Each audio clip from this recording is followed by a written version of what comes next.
चलो बच्चा, ये चैप्टर का लास्ट थियरम जो है 8.10 जो बोला जाएगा कन्वर्स ऑफ मिड पॉइंट। क्या बोला जाएगा? Converse of mid point theorem. तो converse of mid point theorem बोले तो आपके दिमाग में आना चाहिए 8.10 जो हमारा लास्ट थियरम है, जो बोल रहा है कुछ इस तरह, जहां पे बोला हुआ है line drawn through the mid point of one side of a triangle is parallel to another and bisect को हमने लिख दिया बाइसेक्ट द थर्ड साइड। तो कहने का मतलब बहुत सिंपल है कि जब भी हम एक लाइन पैरेलल लाइन ड्रॉ करते हैं तो वो क्या होगा, एक मिड पॉइंट होगा और दूसरी लाइन से पैरेलल होगा, तो तीसरी साइड पे वो क्या करेगा, तो आप बोलोगे सर तीसरी साइड पे हम बोल सकते हैं वो मिड पॉइंट का रोल प्ले करेगा या बाइसेक्ट करेगा, ऐसे कहने का मतलब है। तो हमें इस बार ये पैरेलल तो दिया हुआ है और दूसरा आप बोलोगे सर ये हमें इतना ये क्या दिया हुआ है, तो आप बोलोगे सर ये जो दिया हुआ है वो AE और BE इक्वल होंगे, ऐसा दिया हुआ है, वो मिड पॉइंट दिया हुआ है। एक साइड जो है वहां पे जो इंटरसेक्ट होगा वहां पे हम बोलेंगे ये मिड पॉइंट है, ये पैरेलल है, और जहां तीसरी साइड पे इंटरसेक्ट होगा वो मिड पॉइंट होगा, जो हमें प्रूव करना है। क्लियर है? उसके लिए बच्चा हमें क्या करना पड़ेगा, तो आप बोलोगे सर हमें बहुत सिंपल सी बात है, एक छोटा सा कंस्ट्रक्शन करना है, draw CM parallel to BA। हमें जो CM है, जो आप बोलोगे सर यहाँ पे आप बोलोगे सर ये जो लाइन है वो M है, CM पैरेलल टू BA जो बोल सकते हैं, extended to EF such that it intersect at D। तो बोल रहे हैं, बहुत सिंपल सी बात बोल रहे कि सर यहाँ पे जो CM है वो पैरेलल है AB के और EF जो आगे एक्सटेंड करेंगे D पॉइंट पे, ऐसा बोला गया है। क्लियर है यहाँ पे पॉइंट पे? जैसे ये पॉइंट क्लियर होता है बच्चा, तो अब हम लिख सकते हैं गिवन में। गिवन बच्चा आप बोलोगे बहुत सिंपल है, हम बोल सकते हैं in triangle ABC AE is equal to BE। तो हम बोल सकते हैं कि E is a mid point so that AE is equal to EB। तो ये पहला स्टेज हो गया।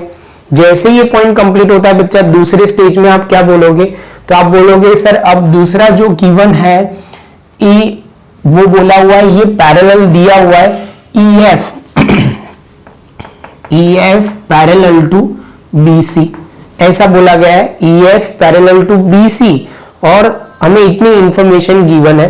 तो जैसे ये पॉइंट कंप्लीट होता है तो आप बोलोगे सर प्रूव में क्या करना है, प्रूव में बहुत सिंपल करना है, F is a mid point यहां पे हम M लिख देंगे, M is a mid point of AC, that means AF is equal to FC हमें प्रूव करना है।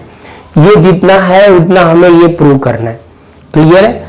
जैसे ये पॉइंट कंप्लीट होता है बच्चा, तो प्रूव जैसे हो जाता है तो उसके बाद हमें जो ध्यान में रखना है, प्रूव के बाद दूसरा इंपॉर्टेंट स्टेज है वो क्या है, प्रूफ।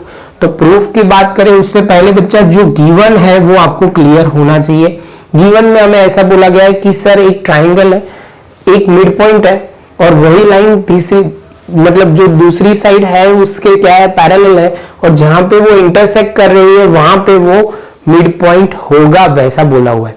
दो चीज दी हुई है, एक मिड पॉइंट दिया हुआ है, दूसरा क्या दिया हुआ है बच्चा, आप बोलोगे पैरेलल दिया हुआ है, वैसे समझना है। क्लियर? जैसे ये पॉइंट कंप्लीट होता है बच्चा तो हम आगे जा सकते हैं। ध्यान से देखोगे तो मुझे अल्टीमेटली ये वाला ट्राइंगल AEF और दूसरा जो दिखेगा आपको AF, यहां से CFD, ये वाला ट्राइंगल और ये वाले ट्राइंगल को कॉन्ग्रुएंट करना है। उसके लिए मेरे पास क्या क्या है, तो आप बोलोगे सर देखो ये एक एंगल है ये वाला, दूसरा alternative angle, alternative interior angle है वो भी है, लेकिन अभी आगे कुछ कर नहीं सकते, इसलिए हम क्या करेंगे, इसको प्रूव करेंगे कि ये इक्वल है। तो कैसे कर सकते हैं, इस बार हमारे पास क्या है, तो आप बोलोगे सर इस बार आपके पास जो है वो यहां पे है BCDE, एक क्वाड्रिलेटरल है। तो हम यहां पे लिखते हैं इन क्वाड्रिलेटरल कौन सा है, तो आप बोलोगे BCDE में क्या है, तो आप बोलोगे सर सबसे पहले तो हमें वही पता है E B parallel to C D, क्या लिखा हुआ है, तो आप बोलोगे वो कैसे सर, ई एफ, यहाँ पे आप बोलोगे sir E F parallel to B C, वो गिवन में है तो वो तो हम लिख ही लेते हैं, जो दिया हुआ है वो बाद में दूसरा हम करते हैं। तो यहाँ पे लिखा E F parallel to B C, E F parallel to B C है। और दूसरा बच्चा आप बोलोगे सर यहाँ पे क्या है, और बच्चा आप क्या करेंगे, तो ये वाला पॉइंट तो आपको क्लियर हो गया। कंस्ट्रक्शन में बच्चा हमने और कुछ लिखा हुआ है, यहाँ पे लिखा हुआ है सी एम, जो लाइन है पूरी सी एम वो पैरेलल है ए बी के, तो उसकी जगह अभी मैं प्रॉपर लिखूं तो सी डी पैरेलल है ई बी के, तो हम लिखेंगे सबसे पहले सी डी लिखा है तो बी ई लिखेंगे। आप बोलोगे सर इससे क्या हुआ, तो इससे बच्चा ध्यान से देखो तो ये पैरेललोग्राम प्रूव हो जाएगा। तो हम लिख सकते हैं B C D E is a parallelogram. जैसे ये पैरेललोग्राम होगा, रीजन क्या होगा, तो आप बोलोगे पहले तो सर यहाँ पे लिख दो, तो यहाँ पे ये कीवन लिखा जाएगा और यहाँ पे कंस्ट्रक्शन लिखा जाएगा, कंस्ट्रक्शन लिखा जाएगा। और इसके साथ बच्चा आप बोलोगे लास्ट पॉइंट में कि ये क्यों पैरेललोग्राम लिखा, तो हम लिखेंगे ऑपोजिट साइड आर पैरेलल। ये ऑपोजिट साइड जो है वो पैरेलल है, वो इसके साथ हम बोल सकते हैं कि हमारा पैरेललोग्राम प्रूव हो गया। तो इसका बेनिफिट क्या मिलेगा, तो आप बोलोगे सर इसका बेनिफिट वो मिल सकता है कि जो बी ई है वो इक्वल होगा सी डी के, तो हमारा एक काम तो हो गया। तो और दूसरा हमें लिख सकते हैं यहाँ पे क्या, ई डी, जो जरूरत नहीं है एक्स्ट्रा लिख ले, E D is equal to B C. तो आप बोलोगे सर ये भी हम कर सकते हैं, तो बच्चा ये क्यों लिखा, तो आप लिखोगे opposite side of parallelogram are equal, तो ये काम हो गया। जैसे ये काम होता है बच्चा सीधा टू द पॉइंट पे आएगा, सर वो दो ट्राइंगल को कॉन्ग्रुएंट करो, तो हम सीधा लिखते हैं ट्राइंगल, इस बार लिखेंगे ए एफ ई एंड दूसरा ट्राइंगल लिखेंगे C F D, triangle C F D.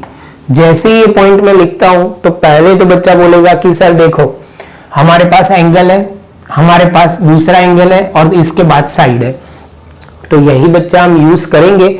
उससे पहले बच्चा हमें एक चीज लिखनी थी जो हमने नहीं लिखी, कि लिखी है वो चेक कर लेता है, क्योंकि हमने इसके इक्वल ये तो हमने लिखा ही नहीं है, तो वो लिखना पड़ेगा बच्चा। उसके बाद ये हम लिख सकते हैं, ये स्टेप हम जल्दी जल्दी में नहीं कर सकते, यहाँ मैं एक्स्ट्रा में कर रहा हूं तो वो चलो ये मिटा ही देते हैं प्रॉपर, क्योंकि ये हमने ये तो किया ही नहीं, ये दोनों को इक्वल जो करना था, ये वाला पार्ट इक्वल कैसे हो जाएगा। तो आप बोलोगे चलो सर हम करते हैं, यहाँ पे सबसे पहले बीई जो है वो किसके इक्वल है, ए ई के। बीई जो इक्वल किसके है, तो आप बोलोगे सी डी के इक्वल। तो आप बोलोगे सर ये क्यों, क्योंकि ई इज अ मिड पॉइंट। और दूसरा हम लिखेंगे क्या, तो आप बोलोगे सर दूसरा आपको लिखना है यहाँ पे वो कि ये जो है वो क्या है, फ्रॉम वन लिख लेते हैं यहाँ पे, फ्रॉम वन, क्योंकि ये इंफॉर्मेशन जो आई है वो वन से आई हुई है। ये जैसे हो जाता है तो आप बोलोगे सर ए जो है वो ए मतलब बीई जो है वो ए के इक्वल है एंड सीई जो है वो बीई के इक्वल। बच्चा बोलेगा कि देखो सर बीई जो है वो ए के इक्वल है, बीई जो है वो सीडी के इक्वल है, two things equal to same thing are equal to each other, तो हम लिख सकते हैं A is equal to C D. कई लोग ऐसे बोलेंगे सर स्टेप थोड़ा लिखते हैं, तो लिख सकते हैं बच्चा ये 2 ये 3 और यहाँ पे लिख सकते हैं फ्रॉम 2 and 3, और लिखना है तो लिख सकते हैं two things are equal to same thing are equal to each other. जैसे बच्चा ये पॉइंट क्लियर होता है, अब हम लिख सकते हैं जो ट्राइंगल की बात कर रहे थे, triangle A F E and दूसरा लिखेंगे सी एफ डी। तो यहाँ पे सबसे पहले जो है वो इंपॉर्टेंट पॉइंट, आप बोलोगे सर ये पहले लिख देते हैं, इसमें नंबरिंग कर दे इस बार तो इजी रहेगा। ये 1 है, तो आप बोलोगे सर ये 2 है, तो हम दोनों को ये 1 जो है वो पहले वाले में angle 1 is equal to angle 2, vertically opposite angle, ये क्लियर है। दूसरा अभी ये वाला यहाँ पे हम दे लेते हैं 3, तो ये लिखेंगे 4, तो आप बोलोगे सर 4 इज इक्वल टू 3, ये ऑल्टरनेटिव इंटीरियर एंगल। कई बच्चे को बहुत प्रॉपर लिखना है तो उसके लिए लिख सकते हैं, यहाँ पे लिख सकते हैं A B parallel to C D या सी एम, एंड वो क्या लिखेंगे, ट्रांसवर्सल जो है ए सी इज अ ट्रांसवर्सल, तो वो हमने लिख दिया। जैसे ये पॉइंट बच्चा क्लियर होता है, दूसरे बात में हम क्या लिखेंगे, जो हमारे पास रेडी है, तो हम यहाँ पे लिखेंगे A E is equal to C D, A E जो है वो इक्वल हो रहा है सी डी के, वो हम लिखेंगे, इसको पॉइंट हमने दिया है कहाँ से, तो फोर्थ पॉइंट फ्रॉम 4 पॉइंट में किया था, तो हम लिख सकते हैं by A S angle side congruency condition, दो ट्राइंगल क्या हो जाएंगे, E F E congruent to triangle C F D. जैसे ये कॉन्ग्रुएंट हो जाता है तो आप बोलोगे सर इसमें हमें जो चाहिए वो ले लेते हैं, तो यहाँ पे हम लिखेंगे A F is equal to C F, इसके कॉरस्पॉन्डिंग पार्ट है ए एफ जो है वो किसके इक्वल है, एफ सी के, तो हम क्या बोल सकते हैं बच्चा, ये कॉन्ग्रुएंट ट्राइंगल के जो कॉरस्पॉन्डिंग पार्ट है वो इक्वल होंगे, तो हम बोल सकते हैं जो हमें प्रूव करना था A F is equal to F C या सी एफ, तो हम लिखेंगे F is a mid point of A C का मिड पॉइंट होगा। बहुत सिंपल सी बात है, लॉजिकली समझोगे तो कोई प्रॉब्लम नहीं होगा। प्रॉपर नोटबुक में लिख लो बच्चा, ये कन्वर्स ऑफ मिड पॉइंट था। अब स्टेप बाय स्टेप हम आगे जाएंगे और सम सॉल्व करते जाएंगे। दिमाग में वो क्लियर रखना कि दोनों के स्टेटमेंट क्लियर होने चाहिए।